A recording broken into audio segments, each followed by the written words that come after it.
Hey les amis, j'espère que vous allez bien. Aujourd'hui j'ai posé la caméra, mais comme chaque aventure qui vaut la peine d'être vécue mérite d'être racontée, j'ai pris le micro. Alors écrase-toi à l'arrêt au coin du feu ou enfile tes baskets pour aller courir. Je t'emmène avec moi pour un nouveau récit. Allez, c'est parti.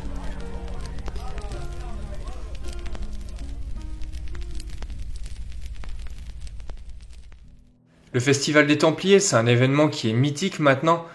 C'est la 31e édition cette année.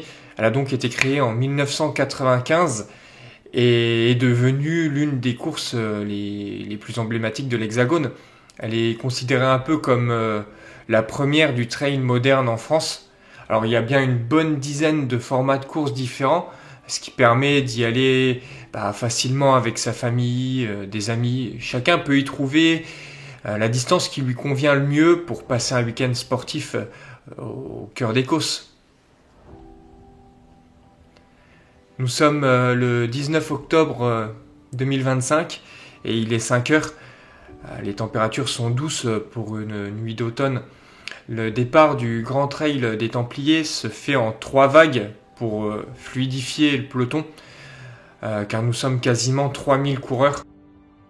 Alors je me situe dans la première vague et le coup d'envoi est prévu dans 10 minutes à 5h10. Mon pote Nicolas, avec qui je suis venu, devra lui partir dans la seconde. Alors c'est un petit peu dommage de ne pas pouvoir prendre le départ ensemble, mais bon, tant pis. Je ne suis pas seul non plus, car j'ai retrouvé Nathan, qui lui aussi fait partie du team Club InSport de Pont-à-Mousson. J'aimerais faire 9 heures max sur ce parcours de 80 km et 3600 mètres de dénivelé positif.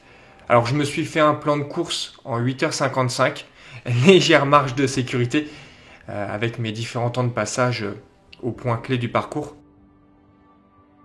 Alors l'échauffement a été rapide, juste 5 minutes de course environ pour se rendre sur le lieu de départ. Je profite de l'attente dans le sas pour faire un petit peu de mobilité. Je ne fais pas monter le cardio avec des accélérations comme je peux faire habituellement avant le départ d'une course, car là je ne vais pas partir très vite.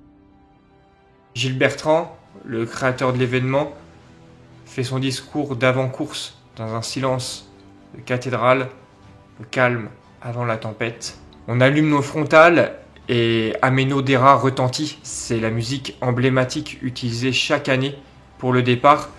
Autour de moi, les trailers profitent de cet instant. Beaucoup sont dans leur bulle, se préparent mentalement parce que la route sera longue. Beaucoup viennent chercher un chrono. Le niveau est vraiment très relevé sur cette course.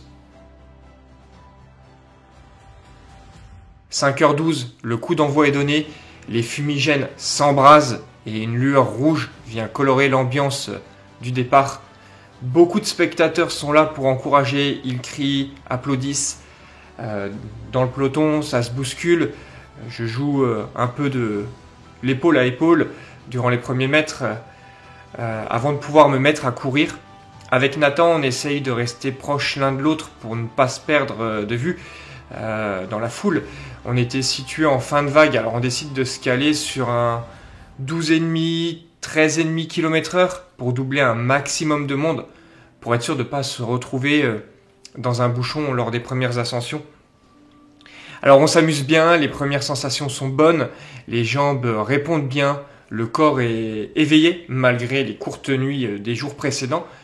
La première section de course mesure 23,2 km et comporte 715 mètres de dénivelé positif et 635 mètres de dénivelé négatif. J'ai prévu de la courir en 2h13. Alors on déroule durant environ 2,5 km sur une route à plat, puis ça commence à s'incliner légèrement. Nous avons 2 mini-bosses, 2 faux plats montants avant de grimper sur le plateau. Alors on maintient le rythme de course malgré la pente qui s'installe et on continue à doubler des personnes. Alors oui, c'est vrai, ça peut être un peu risqué, on peut vite s'emballer et partir trop rapidement, mais le fait d'être à 2 nous permet de ne pas déconner non plus. Quand on regarde en contrebas, on peut profiter de la ligne lumineuse que forment les frontales des coureurs. Ça me rappelle un peu le spectacle que l'on peut voir sur la Saint-Élion. Au kilomètre 6,5, on débute l'ascension du plateau. Alors, il y a un peu moins de 2 km et 386 mètres de dénivelé positif pour atteindre le haut. Alors, rien de bien méchant, la route se resserre et on emprunte un chemin blanc. Il n'y a pas de technicité, ça se grimpe très bien. Notre binôme se sépare ici parce que Nathan, lui, a prévu 10 heures pour boucler ce parcours. Il ralentit et prend son rythme de course. Alors quant à moi, je pars devant. On a bien fait de profiter du début de course pour doubler un maximum de personnes. Ça ne bouchonne pas non plus, mais le peloton reste quand même très dense durant l'ascension. Et pour doubler, parfois, je suis un peu obligé d'emprunter le bas-côté. Alors pour tout ce début de course et durant cette ascension, il est interdit de sortir les bâtons pour des raisons de sécurité, comme le peloton est encore serré. Certains n'ont pas dû lire le règlement car ils les ont en main. Ils ne sont pas nombreux, ce n'est pas trop gênant, mais pour ma part, je préfère garder les miens dans mon carquois pour respecter vraiment toutes les règles du jeu. Le sol peut être parfois glissant, il est très sablonneux, mais je grimpe très bien. Arrivé sur le haut du plateau, je pointe à la 187e place. Je pensais qu'on allait évoluer dans des singles entre les roches, mais pas du tout, pas du tout. On déboule sur une piste forestière très large. Le sol est légèrement mou, il rebondit. Alors bien que j'aurais préféré une section plus typée montagne, je prends quand même du plaisir à courir sur le même rythme que le début de course. Je me dis que ce sont des kilomètres faciles à prendre et que je fais bien de rester en fait sur ce rythme qui me convient. Au point de contrôle du 10e kilomètre, j'attrape mon téléphone pour checker où se trouve Alexandre, un autre pote à moi qui lui aussi a prévu d'avaler la course en 9 heures. On voulait faire l'intégralité du parcours ensemble, mais on ne s'est pas retrouvé avant le départ à cause de toute la foule. Alors j'ouvre l'application Lifetrail et je vois qu'il est passé il y a 1 minute. Alors je suis content parce que je me dis que je vais accélérer un petit peu pour le rattraper et que je vais pouvoir le retrouver. La piste est très longue et elle peut être lassante au fil des kilomètres. Alors je suis content de la traverser de nuit, la perception du terrain est complètement différente. Aux alentours du 16e kilomètre, je le rattrape, content de se retrouver l'un et l'autre. On ne s'était pas vu depuis la Sky Race des Mathésins qui a eu lieu en avril. Alors on entame à 2 la descente en direction de Perlot. Cette fois, on entre dans la forêt et on profite d'un single très sympa. Tellement sympa que je finis par me vautrer comme une grosse bouse dans la feuille. Alors heureusement, pas de bobo, je m'en relève, je rigole et c'est reparti. De temps en temps, on a quelques passages avec de la caillasse. On est content de trouver un petit peu de technicité qui vient casser la monotonie des terrains propres. On peut voir en sortant de la forêt les lumières de la ville dans la vallée. Quelques kilomètres plus loin, on arrive sur Perlot. On emprunte des petites ruelles, des petits escaliers, c'est très médiéval, c'est super joli. J'apprécie beaucoup ces passages. Plus loin, on entend une foule de spectateurs. On arrive au ravitaillement, j'ouvre mes flasques, je verse ma poudre Mortencaf dedans et je les complète avec de l'eau. L'arrêt au ravitaillement est rapide et je rejoins Alex un peu plus loin pour le prévenir que tout est bon de mon côté. Il me répond que lui aussi, une synchro parfaite. On repart, je check ma montre en sortie de ravito, 2h11 et 50 secondes. J'avais prévu 2h13, le timing est lui aussi parfait. La prochaine section fait 13,8 km et comporte 724 mètres de dénivelé positif et 295 mètres de dénivelé négatif. J'ai prévu de la courir en 1h30. Je suis toujours avec Alex et il m'annonce qu'il a une douleur derrière le genou. Il ne sait pas c'est dû à quoi, mais ça s'est installé durant la descente. Alors on croise les doigts pour que ça ne soit pas quelque chose qui va l'handicaper. On ne s'inquiète pas non plus, il a l'habitude de borner, c'est un dur au mal. On repart en fond de vallée. La température descend d'un coup. Il fait bien frais ici. Moi je suis en t-shirt et en short, mais je n'ai pas froid. Je suis habitué à courir dans cette tenue. On peut voir que le jour commence tout doucement à se lever. La nuit très noire laisse place à un ciel qui commence à se colorer de nuances rosâtres. Alors on apprécie ce petit moment tout en courant et on file en direction de la prochaine ascension. Elle mesure 4 km pour 500 mètres de dénivelé positif. D'un coup, Alex trébuche et s'écrase au sol. Son genou heurte les cailloux. Je m'arrête pour lui demander si ça va. Il se relève. Il me dit que oui, mais j'ai l'impression que ce n'est pas tout à fait le cas. T'es sûr, mec? Il me répond oui, oui. Je repars devant, j'entends courir derrière moi. Je check et je vois 4 frontales. Je me dis c'est bon, il repart. Alors finalement, il ne faisait pas partie du groupe et il fut contraint à marcher quelques instants, le temps que la douleur se dissipe un peu. Alors lorsque je m'en rends compte qu'il n'est plus derrière, je croise les doigts pour que ça aille et je me dis qu'il va finir par me rattraper. De toute façon, il est meilleur que moi et si tout va bien, il va sans doute revenir. J'entre dans la forêt en empruntant un single. L'inclinaison de la pente s'accentue. L'ascension commence. Je sors mes bâtons de mon carquois, les clips sur les mailles gantelées et je prends mon rythme de grimpe. Le chemin est jonché de pierres, typique le genre de single que l'on trouve en montagne. Je suis seul, j'entre dans ma bulle au son des cliquetis des bâtons sur la roche, le bruit de mes pas dans les feuilles mortes. Je grimpe bien et rattrape d'autres coureurs. Le jour se lève peu à peu, j'atteins le sommet, je range mes bâtons, j'éteins et retire ma frontale et je me lance dans la portion de descente. Elle n'est ni pentue ni technique, elle se court aisément. Je suis sur du 13 à l'heure environ. À 3 heures de course, je profite de ce passage facile pour avaler un gel Morten 160. Je rattrape un coureur qui habite Millau. On papote un peu et on partage cette section ensemble. Je me laisse descendre jusqu'aux environs du 34e kilomètre. Et là, une petite ascension se présente à moi. Elle n'est pas très longue, mais je ressors tout de même mes bâtons pour grimper plus vite et atteindre le ravitaillement un peu plus loin au sommet, après un petit plat d'1 kilomètre. Je vois les premières habitations, j'arrive à Saint-André-de-Vésine. J'ai 8 minutes 17 d'avance sur mon plan de course. Le public est présent malgré l'heure matinale. J'ai bu qu'une seule flasque sur cette section. Je la remplis de nouveau avec de la Morten Caf. Je me lave rapidement les mains au robinet et je repars en direction de la roque Sainte-Marguerite. Je pointe à la 136e place. La section suivante n'est pas très longue, elle mesure 11,2 km avec 254 D+, et 719 D-. Sur le papier, elle me paraît très roulante et j'ai prévu de la courir en 55 minutes. La première partie est descendante, elle se court vraiment très facilement car on démarre par du bitume, puis on passe sur du chemin blanc et enfin on s'en va sur un single au milieu des pâturages.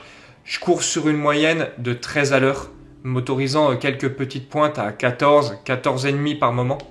Alors je n'ai pas peur de me cramer, je sais que je gère bien ma course parce que je suis dans mes temps. Et j'ai un peu d'avance, c'est vrai, mais je ne connais pas le parcours, donc c'est toujours délicat de viser pile poil dedans. Je ne sais pas ce qui est roulant et ce qui est technique, donc j'en profite durant les kilomètres faciles comme cela. En évoluant dans les pâtures, j'ai face à moi un panorama magnifique, les paysages atypiques des Causses, encore nimbés de brouillard qui se dévoilent sous un soleil venant illuminer les parois rocheuses à l'est du massif, c'est très joli. Je continue la descente en direction du sud, en empruntant une monotrace en flanc de montagne pour rejoindre le bas. Derrière, la pente s'inverse et j'entame l'ascension pour rejoindre la corniche du Rajol. C'est l'une des parties les plus belles du parcours. On serpente entre les rochers érodés de façon spectaculaire par l'eau et la dissolution karstique. Ici, on peut observer des vautours. Pour ma part, je n'ai pas eu cette chance, mais j'aurais beaucoup aimé admirer ces rapaces nécrophages dans leur milieu naturel. Au sommet, on passe sous une belle arche de calcaire avant de plonger dans le ravin du Rioux-Sec. Je pensais pouvoir courir vite pour compenser la faible allure imposée par la précédente ascension, mais cette descente est exigeante et elle limite la vitesse.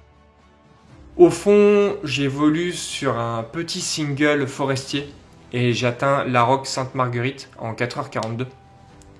J'ai perdu mon avance. et j'ai maintenant 4 minutes de retard. J'ai vraiment sous-estimé cette portion de course, mais c'est toujours difficile d'estimer en fait sur papier. Et ça m'a pris 1h07, donc 12 minutes de plus que prévu. Je pointe à la 102e place et à cet instant, je me dis que je peux entrer dans le top 100. Direction la Salvage, la section fait 7,7 km avec 494 D+, et 167 D-. Un profil ascensionnel donc. Sur le papier, j'ai encore prévu 55 minutes.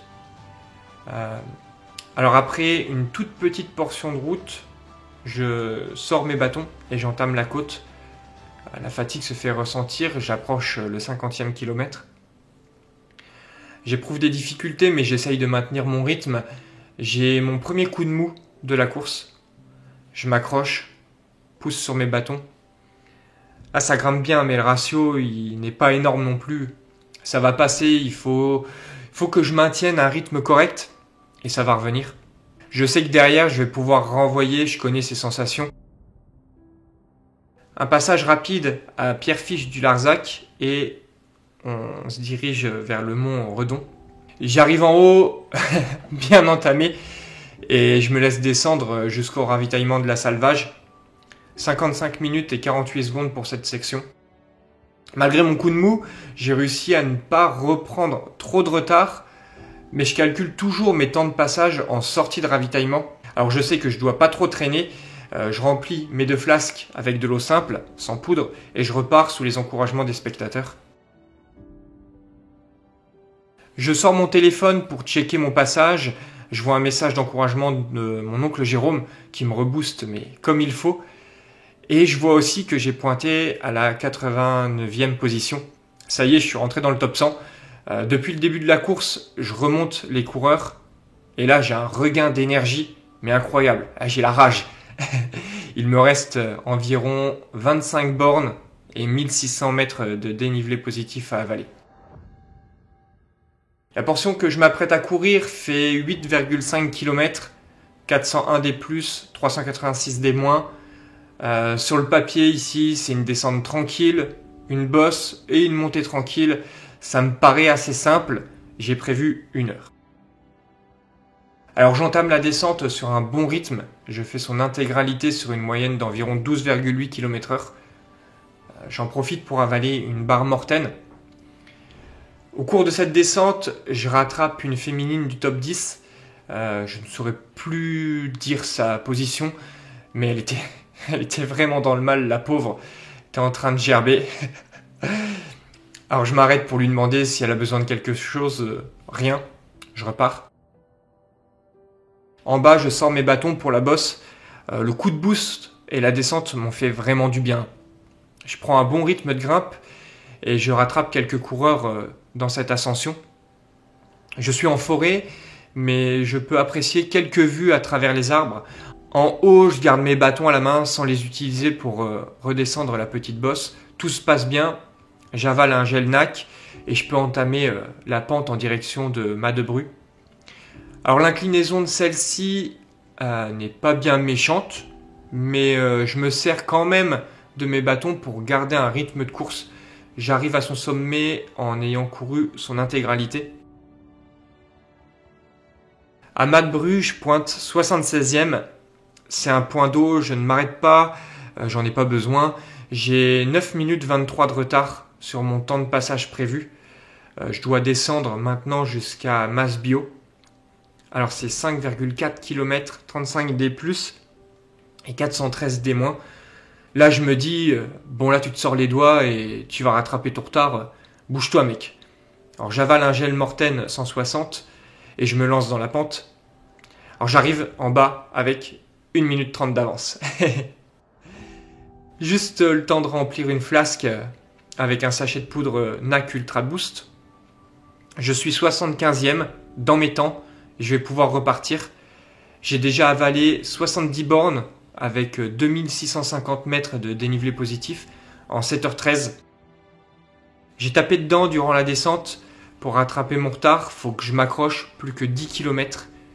En gros, il me reste 2 grosses bosses à manger et je sais que ce sont les 2 plus dures du parcours. On commence avec l'ascension du CAD, 3,1 km et environ 500 mètres de dénivelé positif. Ça va piquer. Je sors mes bâtons et je repars de Madebru. Il est 12h30, il fait chaud. Le soleil me tape sur la tronche. Alors je veille à bien boire. Je manque de force. Je galère à grimper. Je pousse fort sur mes bâtons pour soulager les muscles de mes jambes. Je suis dans le dur. J'entre dans ma zone Silent Hill. J'aime l'appeler comme ça. J'avais prévu de le prendre sur la dernière portion, mais je sens que je vais en avoir besoin. Alors je m'envoie dans le gosier mon dernier gel Morten 160. Je me fais reprendre par 17 coureurs. Je sais que sur mon plan de course, j'ai compté large, mais la pression monte. Je ne veux absolument pas reperdre le temps que j'ai rattrapé sur la dernière descente. Je me suis très bien alimenté, mais là j'ai vraiment l'impression de faire une petite hypo. Pourtant j'ai avalé mon gel il y a 20 minutes. Alors je tire sur ma flasque NAC, mais ça ne revient pas. C'est ma dernière source de glucides et j'avais prévu de l'utiliser sur toute la portion restante de la course. Le niveau de liquide de ma flasque descend et je me dis que je vais manquer. Mon corps puise dans ses réserves. Un coureur me rattrape, Lucas. On échange quelques mots et je lui confie être vraiment dans le dur. Il me demande si j'ai mangé assez. Je lui réponds que oui, mais que j'ai tout de même du mal à avancer et que je n'ai plus rien sur moi de solide. Et là, le mec, il me sort une purée Salénac et il me l'attend. Je veux pas lui prendre, il pourra en avoir besoin, mais il insiste et il me dit de ne pas m'inquiéter et de la manger. Je le remercie énormément pour sa gentillesse et son aide. Il part devant et il me sème. Moi, je continue à avancer tant bien que mal tout en avalant d'une traite cette nouvelle source d'énergie. L'ascension est technique, il y a beaucoup de caillasses qui ralentissent la progression, mais elle est cool.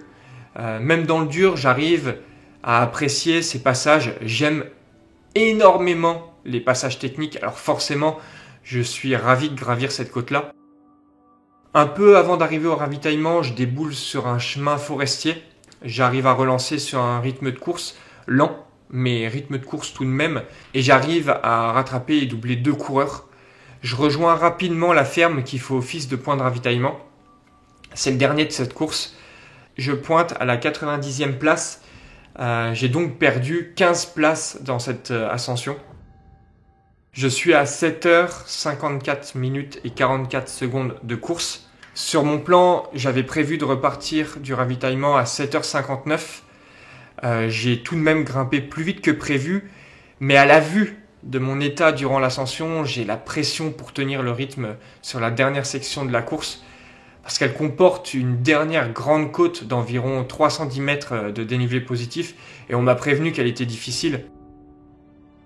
Je bois un verre de Saint-Yor, et je vais utiliser pour la première fois de l'aventure un des ravitaillements de la course.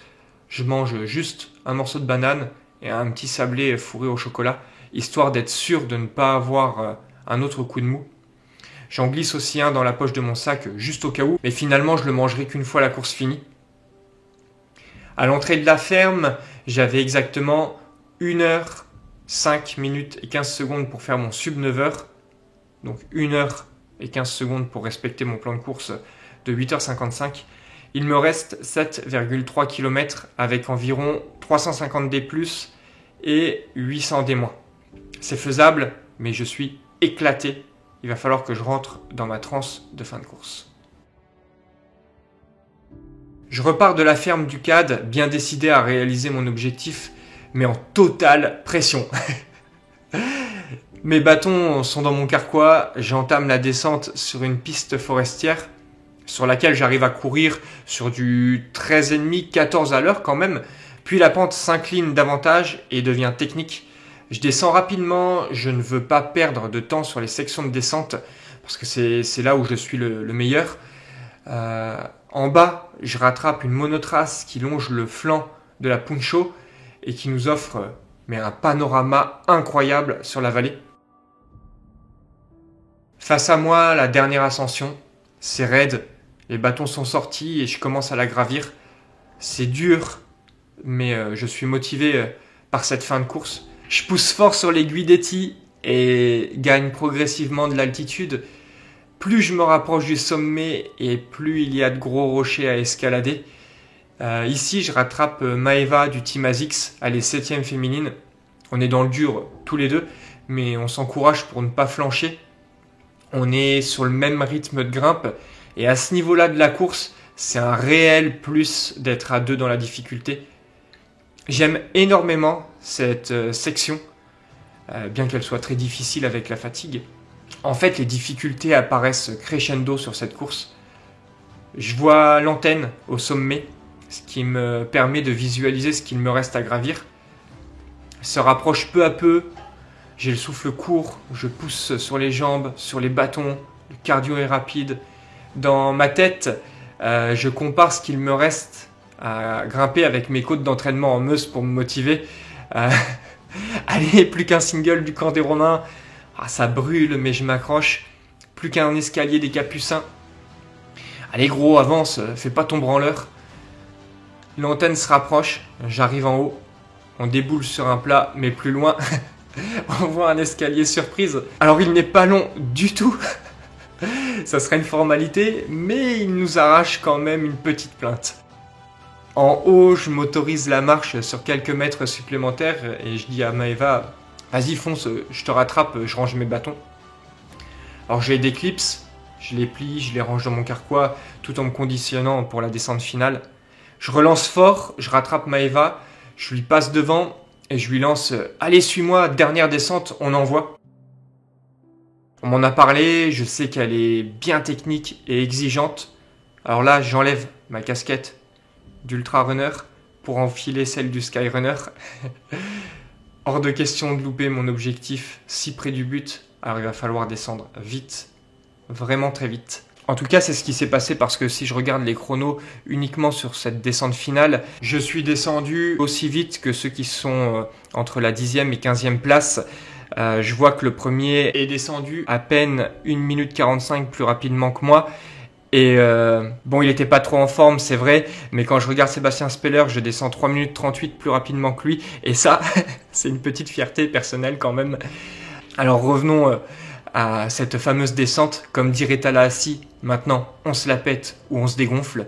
J'ai environ 2,3 km et 500 mètres de dénivelé négatif. Je lâche les chevaux, je dévale la pente, mais comme un mongol. Le single est abrupt, sinueux. Je fais abstraction de la fatigue, je veux mon objectif. Au milieu de la descente, on a une inversion pour reprendre une trentaine de mètres de dénivelé positif en direction de la grotte du Hibou. Alors ça casse le rythme, mais c'est un passage ultra cool. Je m'accroche, je relance plus fort derrière, je check ma montre, le chrono défile et je m'approche de mon temps objectif. J'en termine avec le technique et je sors de la forêt. Je me rapproche de la ligne d'arrivée, il faut que j'envoie encore plus. La pression est au taquet, mais je connais ces finishes de la mort dans mes courses de skyrunning. Le dernier kilomètre approche, je vois l'arche, le tracé la contourne, je peux être sous les 8h55, je dévale les quelques marches, je passe en contrebas de la ligne d'arrivée, je suis à 3 minutes 33 d'allure et je remonte un petit escalier pour me retrouver face à la finish line. Les derniers kilomètres qui me séparent de mon objectif sont là, un dernier effort, je coupe la montre et je me laisse tomber au sol, 8h54 et 47 secondes, je l'ai fait. J'ai tenu mon plan de course et je suis passé à 13 secondes près. Une horloge suisse comme diraient les copains. Je m'accorde un instant de répit pour reprendre mes esprits. Je suis 80e sur quasiment 3000 coureurs. Je m'en relève, satisfait de mon aventure. Et je vais maintenant attendre les copains qui sont encore sur la course, applaudir les podiums et me restaurer. Les Templiers, c'est un monument du trail français et je suis heureux d'avoir pris part à la fête cette année. Peut-être que je reviendrai un jour avec l'objectif de battre mon chrono et pourquoi pas tenter d'aller chercher un sub 8 heures. Alors on en est très très loin, mais on a tous encore une marge de progression et puis il suffit juste de tourner les bonnes clés.